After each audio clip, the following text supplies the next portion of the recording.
Thank you so much, Chair Payano, Chair Chan, members of the committee. I am grateful that you're hearing the bill I'm going to testify about amid so many other very important bills. I'm pleased to offer testimony today in support of S-195, an act relative to toxic-free kids. I've filed it in partnership with Representative Hawkins, a member of your committee, who filed H-384. And I'm grateful to all of our colleagues, House and Senate, who have signed on to this bill. As the chairs know, the committee understands toxic chemicals shouldn't be in the things our kids use every day. Unfortunately, children's products such as toys, clothes, school supplies, and even bedding can contain PFAS, lead, asbestos, and other too hard to pronounce chemicals that are harmful to children's health and development. Meanwhile, as you know, rates of childhood or young adult cancer, neurodevelopmental illnesses, reproductive disorders have risen very sharply over the past 50 years, increasing by 35% between 1975 and 2021. That's the rate of increase of these kinds of childhood illnesses and cancers. Scientists report that an overwhelming body of evidence links toxic exposures, especially early in life, to these rising disease rates.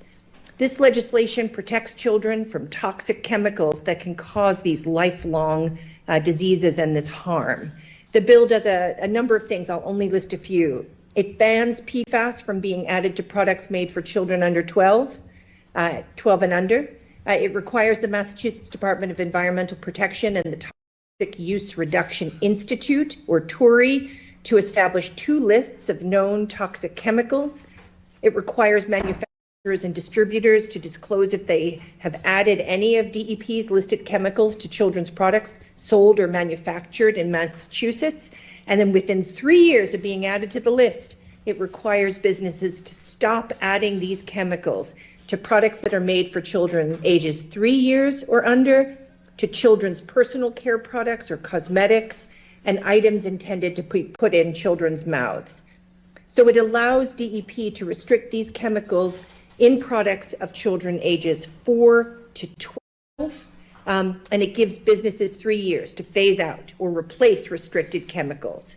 And it creates a stick. It mandates manufacturers pay fees when submitting reports or waivers to DEP or TURI, ensuring that they have the capacity then to carry out this program.